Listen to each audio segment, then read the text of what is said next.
শুরু করছি আজকে নতুন একটি গল্প, স্নিগ্ধ বিষ। লেখিকা সানজিদা আক্তার মুন্নি। পর্ব সংখ্যা 1। চলুন দেখে নেওয়া যাক এই উপন্যাসের মধ্যে কি আছে। 18 বছর বয়সী নাজহার সাথে বিয়ে হলো আজ 34 বছর বয়সী তৌসিরের। নাজহার পরিবার নিজেদের সম্মান রক্ষার্থে নাজহাকে তুলে দিল তৌসিরের হাতে। দানবের হাতে না দিয়ে মানুষের হাতে দিচ্ছে, তারা একটাবারও ভেবে দেখল না সে বিষয়টা। মূলত নাজহার 10 নম্বর চাচা নোমান তালুকদারের পছন্দ ছিল এই শিকদার বাড়ির সাইক শিকদার, অর্থাৎ নাজহার দাদা শ্বশুরের মেয়ে সাফাকে। আর নোমান সাহেব 3খানা বছর ধরে অসম্ভব সাধ্য করে দুই পরিবারকে মানাতে পেরেছেন। দুই পরিবার মেনে নিলেও শিকদার পরিবারের একখানা আবদারও ছিল বটে। তালুকদাররা তো আবদারের কথা শুনে ভয় পেয়ে গিয়েছিলেন, না জানি কার কলিজা বা মগজ চেয়ে বসে। এরা তো মানুষ বটে, তবে ভেতরে পশুর চেয়েও নিকৃষ্ট সত্তা লুকিয়ে আছে। তবে শিকদাররা এবার খারাপ কিছু আবদার করেনি। তারা আবদার করেছিল একজন মেয়ে, যে তালুকদারদের যে কারো হোক, তবে মেয়ের বদলে যেন মেয়ে তারা পায়। নাজহাদের বাড়ির মেয়ে তো অনেক আছেন, ওর ফুপু 3জন এখনো কুমারী, তবে বোনদের মধ্যেও বর্তমানে বড়। ওর বড় চাচা তো 4 বোনের বিয়ে হয়ে গেছে। আর শিকদাররা নিজেদের ছেলের জন্য পাত্রী চেয়েছিলেন, ভাইদের জন্য নয়। তাই নাজহার বাপ চাচারা নাজহাকেই সঁপে দিয়েছেন। মনে করবেন না ওনারা শুধু ওর চাচার পছন্দের জন্য বিয়ে দিয়েছেন, এতে জমি জমার হিসেবটাও বেশ আছে।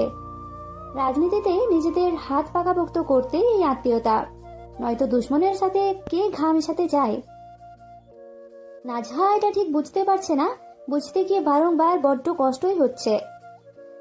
যে ফ্যাসফ্যাস করে ওর এক চাচার শরীর খণ্ড বিখণ্ড করেছিল, তার দাদা কিভাবে সেই লোকের হাতে নাজহাকে তুলে দিলেন। কিন্তু নাজহা বর্তমানে নিরুপায়, উত্তরও পাবে না।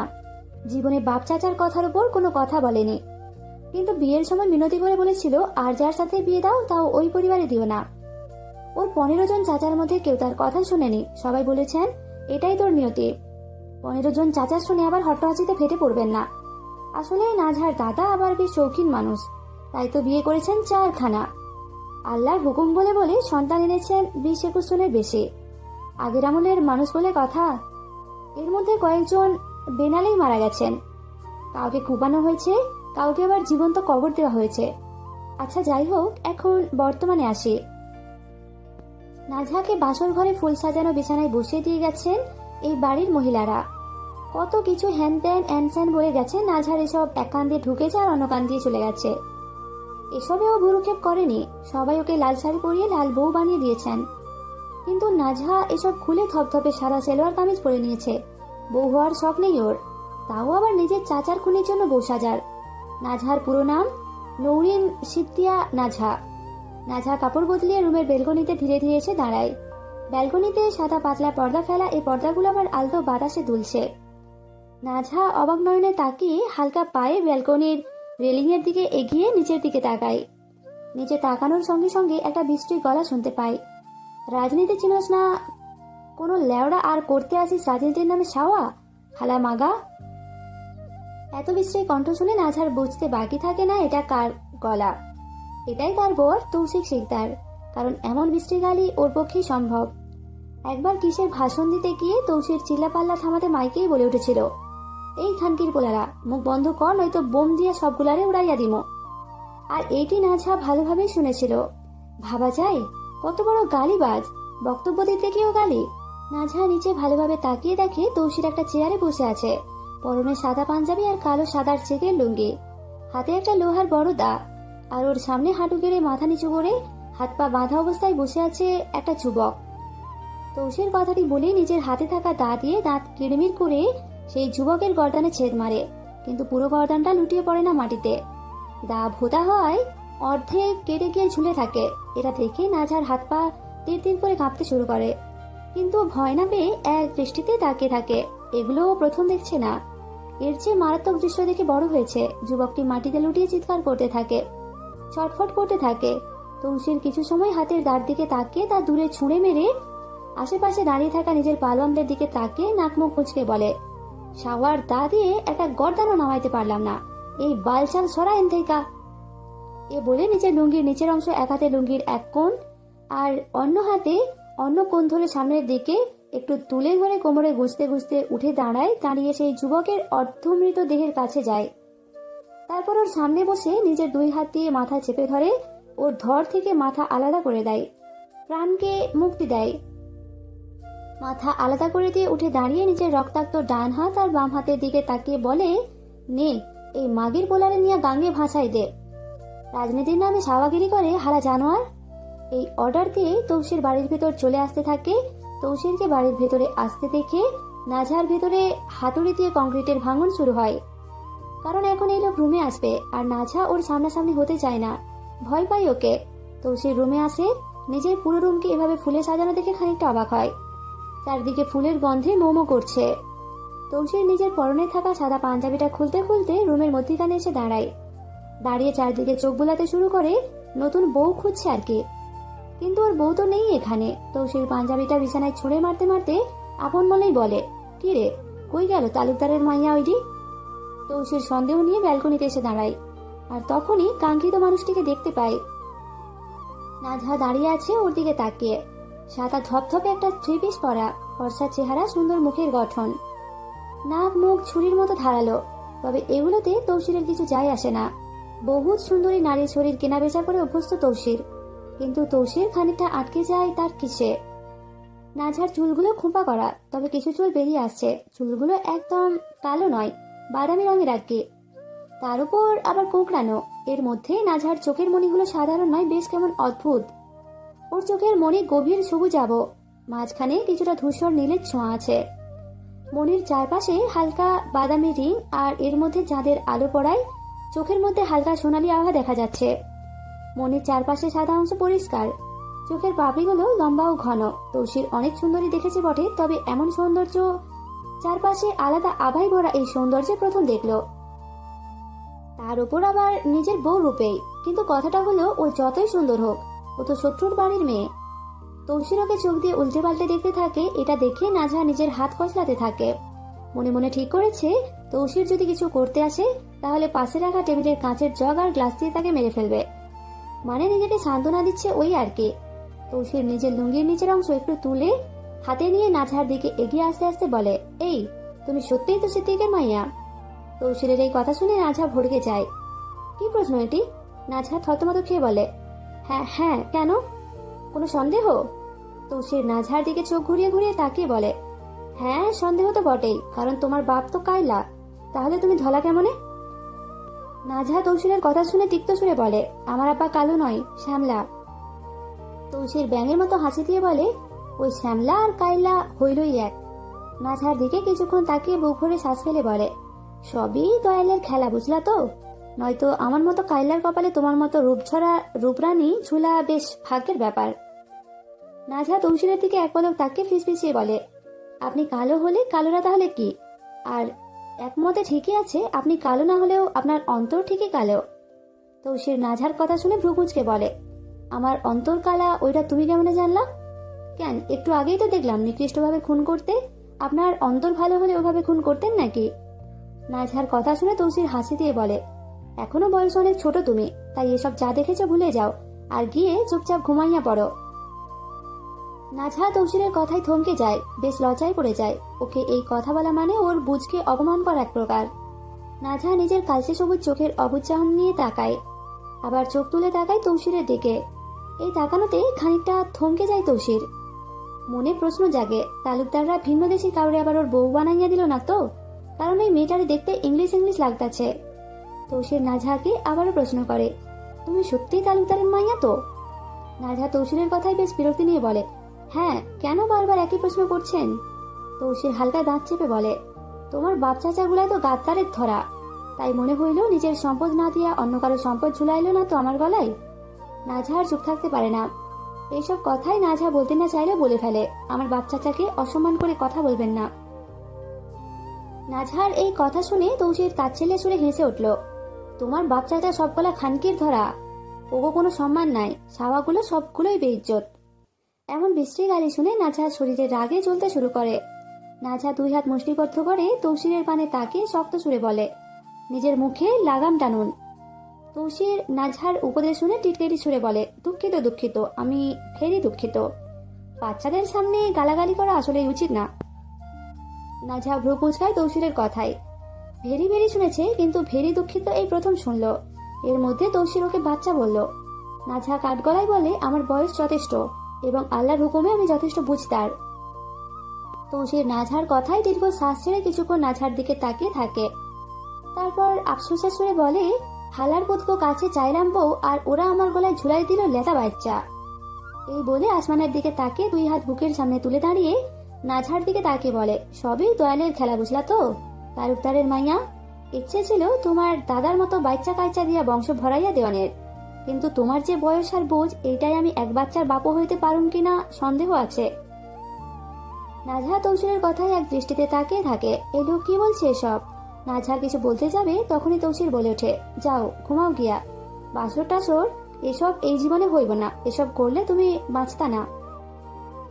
নাজহা তৌসিরের এই কথার জবাব টাস করে বলে ওঠে, নিজের মুখ সামলে নিন, নয়তো ঘা হয়ে যাবে কবে। এই বলেই নাজহা রুমে চলে আসে। রুমে এসে কোথায় যাবে, এই রুমের বসার মতো একটা সোফাও নেই। নাজহা খুঁজে পায় না। এরা এত বড় লোক হয়ে এমন ছোট লোকই কেন করে? ঘরটা বেশ বড়সড়, তবে এখানে জাঁকজমক কিছু নেই। একখানা নরম তোষকে মোড়ানো বড় বিছানা, একটা কাঠের আলমারি, একটা ওয়ারড্রোব, আর পাশে ছোট্ট বুকশেলফ আর ব্যালকনির দরজা সাইডের দেয়ালে জানালার সামনে একটা চেয়ার টেবিল। নাজহা এখন খুঁজে পায় না কোথায় ঘুমাবে। তৌসির পেছন থেকে এসে বলে, আমার লগে এক বিছানায় চাইলে ঘুমাইতে পারো, না চাইলে ওই টেবিলের কোনায় পাটি রাখা আছে, এটা বিছাইয়া নিচে ঘুমাও। নাজহা তৌসিরের কথা শুনে আর ওর দিকে তাকায় না, ধীরে ধীরে পাটি নিয়ে মেঝেতে বিছিয়ে নেয়। মেঝের ওপরেও কোনো কাপড়ের কার্পেট বিছানো নেই, স্রেফ টাইলস করা। নাজহা এসবে অভ্যস্ত নয় বটে, তারপরও পাটি বিছিয়ে বিছানার দিকে তাকায়। সেখানে রাখা আছে কাঁথা, তাই উঠে গিয়ে কাঁথা আর বালিশ নিয়ে মেঝেতেই জায়গা করে নেয়। তৌসির লাইট নেভিয়ে বিছানায় উঠতে উঠতে বলে, রাইতে ঘুম ভাঙলে বিছানার দিকে আবার তাকাইও না, লুঙ্গির নিচে কিছু পরিটরি না, লুঙ্গি আবার কান্ধে উঠিয়া যাইতে পারে। নাজহা তৌসিরের কথায় কোনো উত্তর দেয় না, চুপচাপ বালিশে মাথা রাখে। এক ঘরে এক কুমিরের সাথে ঘুমাচ্ছে, ঘুম কি আর আসবে? না, আসবে না তো, ভেতরটা খচখচ করছে তো করছেই। আর খচখচ করার একটাই কারণ, তা হলো নিজের বাচ্চাটার স্বার্থপরীর কথা। তারা কিভাবে ওর জীবনটা এইভাবে শেষ করে দিতে পারলেন? একটু কি দয়া মায়া নেই? নাজহা ভেবেছিল অন্তত ওর মাস্টার চাচু, লাল চাচু আর ছোট চাচু বুঝবেন, কিন্তু ওনারাও বুঝলেন না। মাস্টার বলতে স্কুলের মাস্টার না, উনি ইংলিশে মাস্টার দিচ্ছেন, সেই সুবাদে ওনাকে মাস্টার চাচু ডাকে। আর লাল চাচু বলতে তিনি রেগে গেলে লাল হয়ে যান, সুন্দর বেশি তো, তাই লাল চাচু ডাকা। নাজহার ভেতর ধরপড় ধরপড় করছে। তৌসিরের মুখের ভাষা খুব খারাপ, শুধু তৌসিরের নয়, তাদের বাড়ি সবারই এমন। এটা শুনেছে নাজহা। নাজহা খুঁজে পায় না এই প্রশ্নের উত্তর। এই বাড়ির মানুষগুলো এত খারাপ হয়েও এমপি, মন্ত্রী, মেয়র হয় কিভাবে, তাও এক পরিবার থেকে। নাজহার স্বপ্ন ছিল ইন্টার দিয়ে IILTS ইংল্যান্ডে গিয়ে ভার্সিটিতে পড়তে। ইংল্যান্ডে যাওয়ার অনেক ইচ্ছে ওর, কারণ ওখানে গেলে যে নিজের জন্মদাত্রী মাকে দেখতে পাবে এক নজর। আসলে ওর বাবা মা আলাদা থাকেন। ওর বাবা নিজের খালাতো বোনকে বিয়ে করেছিলেন, যিনি ব্রিটিশ।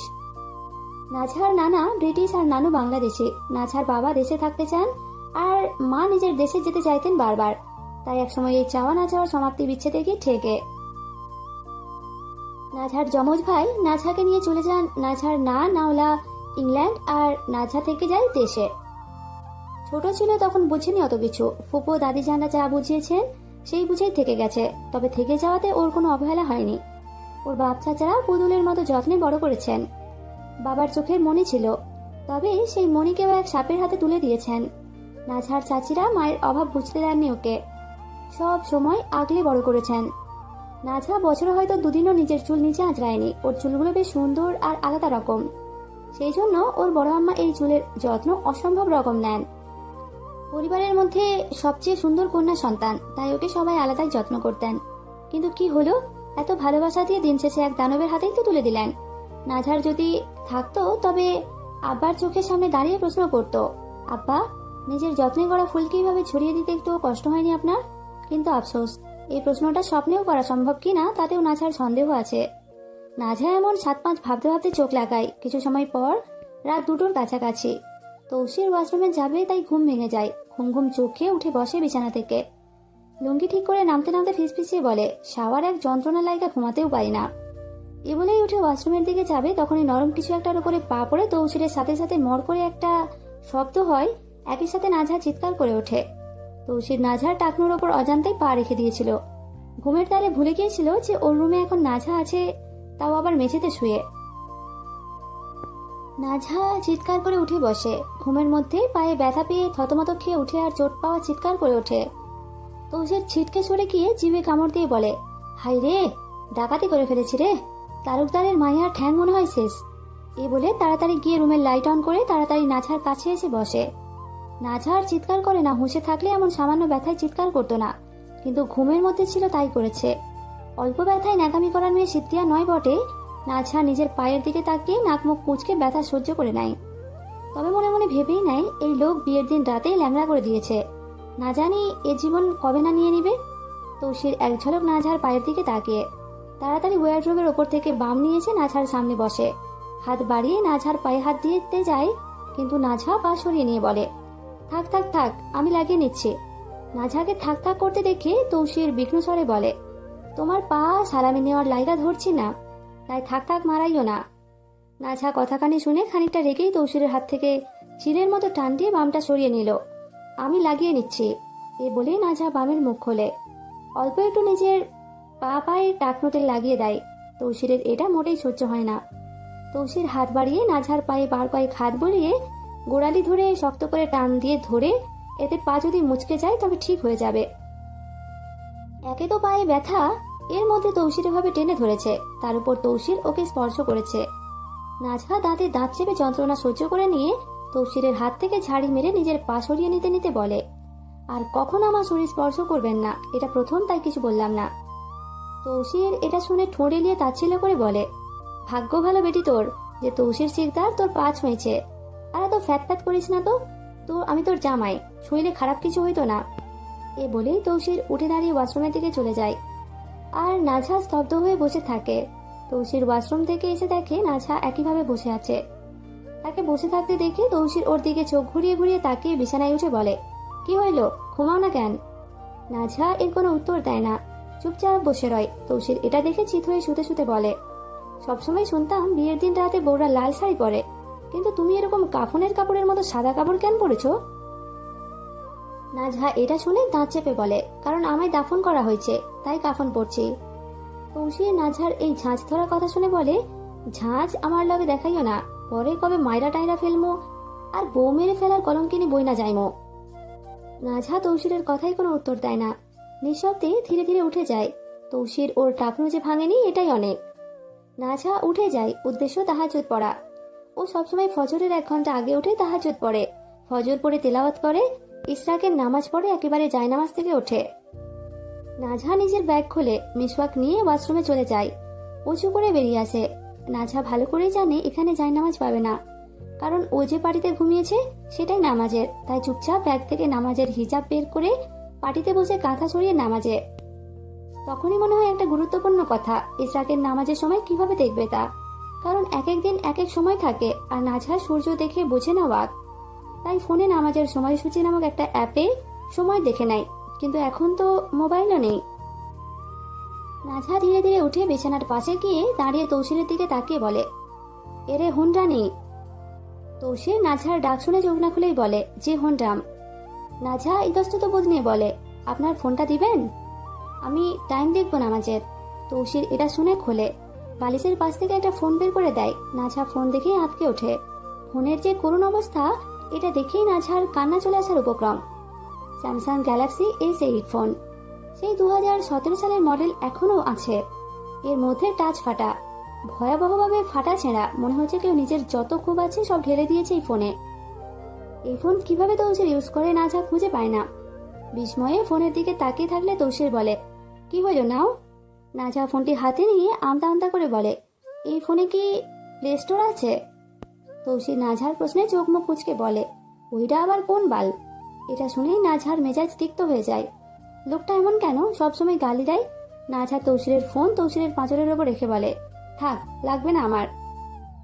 এই বলেই নামাজে এসে দাঁড়ায়। তৌসির নাঝার এমন অদ্ভুত আচরণ দেখে মোবাইলটা পাশে রাখতে রাখতে বলে, কি এক অদ্ভুত চিজ জুটাইলে দয়াল আমার কপালে তুমি। এ বলেই বাঁ পাশে কাত হয়ে শুয়ে পড়ে। তবে কিছুক্ষণ পরপর চোখ আপনা আপনি খুলে নাঝার দিকে চলে যায়। এতে বেশ বিরক্ত হয় তৌসির। নিজের চোখের ওপর মন শোধায়, তালুকদারের মাইয়া কালা জাতুটা তো করলো না তো আবার। তালুকদাররা পড়েছেন আজ অনেক বড় বিপদে, যদিও এই বিপদের সূচনাদাতা ওনারাই। আসলে নাঝার বড় দাদির 4 নাম্বার ছেলে মানে নাজহার 4 নম্বর চাচার বড় ছেলে ইকরামের পছন্দ নাজহাকে। নাজহার বয়স যখন 11 তখনই ও নাজহাকে বিয়ের জন্য মরিয়া হয়ে উঠেছিল। পরিবার অবস্থা বেগতিক দেখে ইকরামকে সবাই বুঝিয়ে অস্ট্রেলিয়া পাঠিয়ে দেন পড়াশোনার জন্য। ওর নানা বাড়ির মানুষও আছেন ওখানে। সেই সুবাদে তবে কথা দেন নাজহা ইন্টার শেষ করলেই ওর সঙ্গে বিয়ে দেবেন। আজ আগস্টের 2 তারিখ। ওর চাচা নোমান আর সাফা বিয়ে এবং নাজহা তৌসিরের বিয়ের 1 তারিখে হয়েছিল, কিন্তু ও জানতো শুধু চাচার বিয়ে। তাই সারপ্রাইজ দিতে সবাইকে না জানিয়ে বিয়ের দিন আসতে চেয়েছিল, কিন্তু কিছু ইস্যুর জন্য বিয়ের পর দিন আসে। ওকে হঠাৎ দেখে তালুকদার বাড়ির সবার অবস্থা যায়, কারণ ও নাজহার জন্য পাগল। ওর মরণ হয়ে যাবে সত্যটা জানলে, কিন্তু সত্যটা আবার চাপানো সম্ভব না। ইকরামকে বলে দেওয়া হয় সত্যটা। ওর মাস্টার চাচু নাদির এই কথাটি ওকে বলেন, কারণ আর কারো মুখ দিয়ে আসছিল না এই ভয়াবহ বাণী। উনি সাহস নিয়েই বলেন যে এই মুহূর্তে ইকরামের কর্ণপাত হয়। ইকরাম আসলে নাজহার তৌসির সিকদারের সাথে বিয়ে হয়ে গেছে।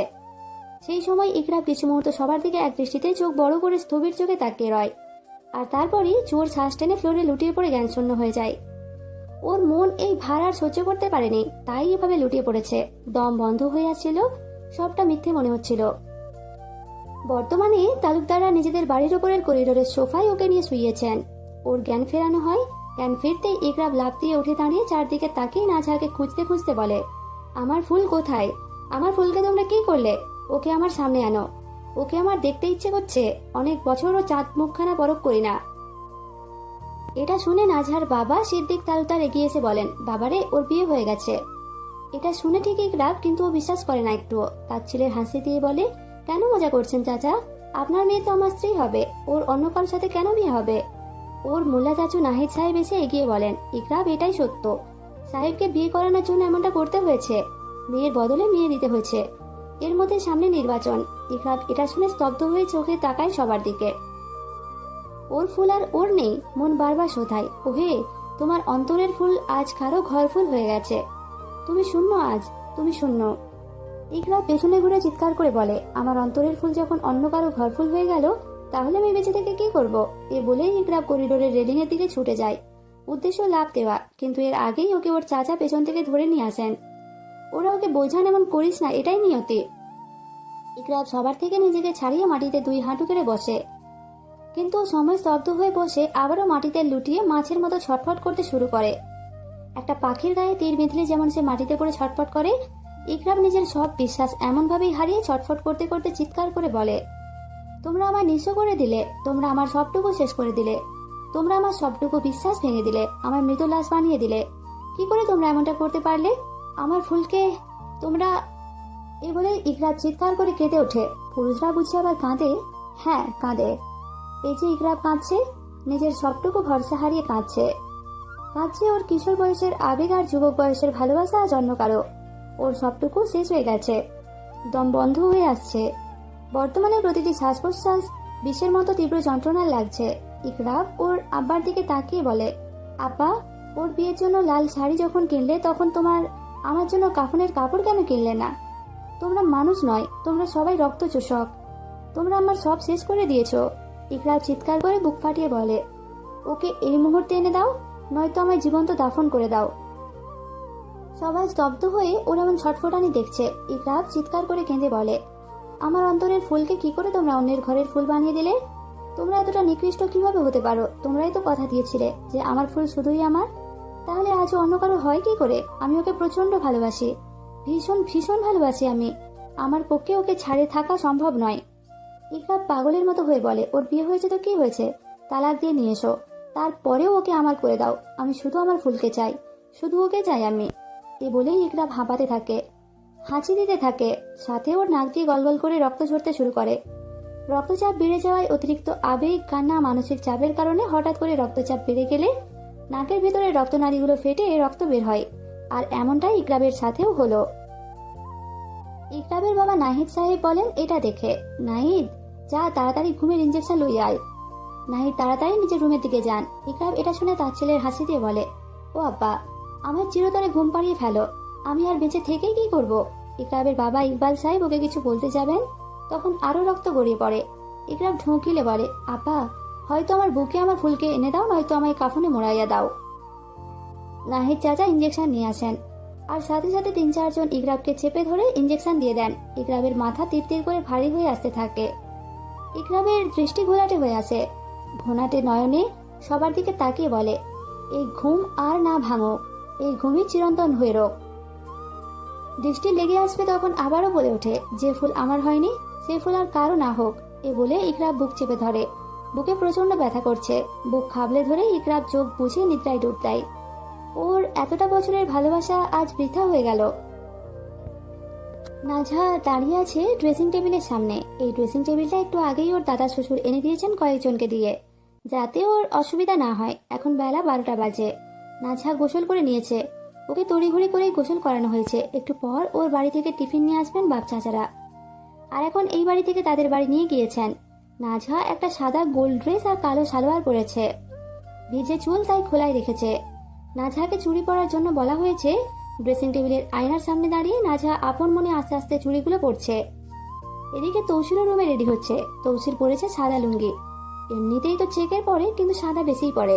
সাদা পাঞ্জাবি আর পাঞ্জাবির ওপর কালো মুজির কোট। পায়ে লেদারের জুতো, আর জুতো আবার ডার্বি জুতো। এই জুতোখানা তৌসিরকে ওর মেজো চাচা গিফট দিয়েছিলেন।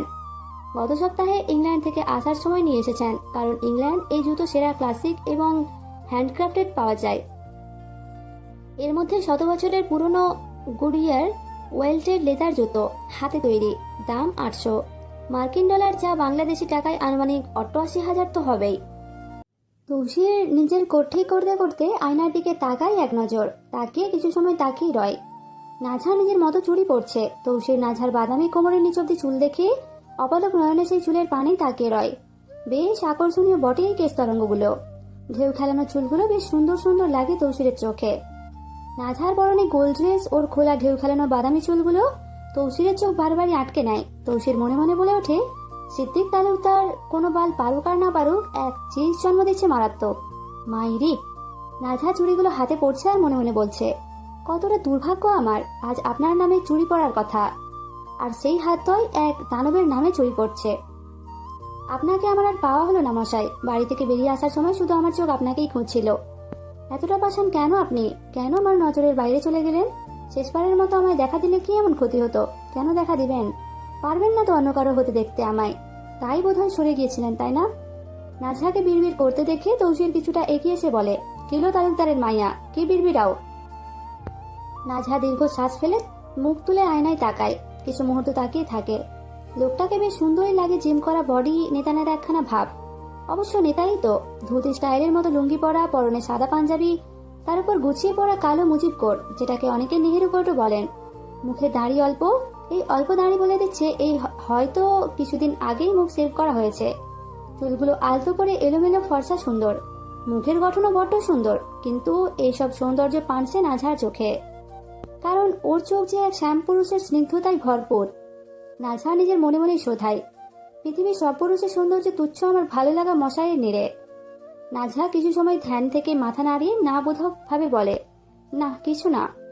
তৌসির নাজহার দিকে আয়নায় আর চোখে তাকিয়ে বলে, তোমার আবার কোনো লাংটাং ছিল না তো বিয়ের আগে? তার বিরহে মরতাছ না তো আবার? লাং শব্দটা শুনে নাজহার মেজাজ তুঙ্গে উঠে যায়। তিক্ত সুরে পেছনে ঘুরে তৌসিরের পানে কটমট করে তাকিয়ে বলে, চরিত্রহীনের তকমা একদম দেবেন না। তৌসির নাজহাকে রেগে যেতে দেখে বলে, ও আমার ছাওয়া রায়গা যাও কেন? ভালো কথাই তো জিগাইলাম। নাজহা তৌসিরের কথায় দ্বিগুণ রেগে গিয়ে বলে, নিজের মুখের ভাষাটা ঠিক করুন তো। দুঃখিত, মুখের ভাষা ঠিক করা আমার পক্ষে একদম সম্ভব নয়। নাজহা এটা শুনে আর কিচ্ছু বলে না, চুপচাপ পাশ কাটিয়ে চলে যেতে নেয়। কারণ তৌসিরের সামনে দাঁড়ালেই রাগে গা চলবে। নাজহা যেতে নেয়, তখনই তৌসির বলে ওঠে, শোনো তালুকদারের মাইয়া, এমন সাপের মতো ফ্যাত কইরো না তো, পরে সাপের মতো পাড়া দিয়া মাইরা ফেলামো। নাজহা এটা শুনে তৌসিরের দিকে তাকিয়ে বলে, রাতে তো মেরেই ফেলেছিলেন, মাইরা ফেলার ইচ্ছে থাকলে পায়ে না দিয়া গলায় পাড়াটা বসাইতাম। নাজহা এই বাণী শুনে উত্তর দেয়, তো বসাইলেন না কেন? তৌসির হেসে বলে, তোমারে মাইরা ফেললে আমি বই পামো কই? এমনই তো 7 কপালের দৌড়ে তোমার মতো একটা চানমুখী পাইছি। নাজহা আর কোনো উত্তর দেয় না, চুপচাপ বিছানায় বসে পড়ে। ভেতরটা গুড়ে গুড়ে ক্ষয় হয়ে যাচ্ছে কষ্টে, নিজের পেয়েও না পাওয়ার তীব্র যন্ত্রণায়। কিছু মুহূর্ত পর তৌসিরের ছোট চাচা নাজেম আর ছোট মামা মিনহাজ বসে আছেন শিকদার মহলে ছাদের এক কোণের সোফায়। নাজেম চাচা মদ গিলছেন এক হাতে, অন্য হাতে সিগারেট। ওনার মুখোমুখি সোফায় তৌসির বসে আছে, আর পাশেরটায় মিনহাজ মামা বসে আছেন। মিনহাজ মামা একটা সিগারেট তৌসিরের দিকে এগিয়ে দিয়ে বলেন, নে টান দে। তৌসির সিগারেট হাতে নিয়ে অন্যদিকে ছুঁড়ে মারে আর নাক মুখ কুচকে বলে, ধুর, তুমি তো জানো এসব বালছাল ছাইপাস আমি গিলি না, এগুলো গিললে বুকে জ্বালা ধরে যায়, পরে আর কিছু মুখে নিতে পারি না। নাজেম চাচা ওর কথা শুনে হেসে বলে, নেশার ব্যবসা করিস আর নেশা করিস না, তাইলে আসল নেশার স্বাদ পাইবি কেমনে? মিনহাজ মামা বলে ওঠেন, আমি খুঁজে পাই না ও নেশার এই তীব্র স্বাদ কেন নেয় না? তৌসির বিরক্তি নিয়ে বলে, ধুর, এসব খাইলে মাথা টাথা ঠিক থাকে না, তোমরাই গিলো, আমি এগুলোর মধ্যে নাই। নাজেম চাচা বলে ওঠেন, আচ্ছা বাদ দে তো এগুলো, আগে বউ পছন্দ হয়েছে? তৌসির ওনার কথায় উত্তর দেয়, হ চাচা, বউ আমার মারাত্মক পছন্দ হয়েছে, কিন্তু সংসার করবার যোগ্য হয়েছে না।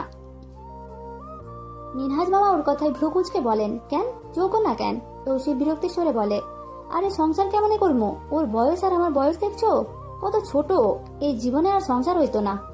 আচ্ছা ওইগুলা বাদ দাও, তোমরা কও তোমরা বিয়ে করবা কবে? আমি তো কাম ছাইরা নিলাম। মিনহাজ মামা ঠাস করে টি টেবিলের উপর হাতে থাকা গ্লাসটা রাখেন। চোখ মুখ লাল হয়ে গেছে ওনার, অতিরিক্ত সুন্দর বিধায় একটু খেলেই এমন লাল নীল হয়ে যান।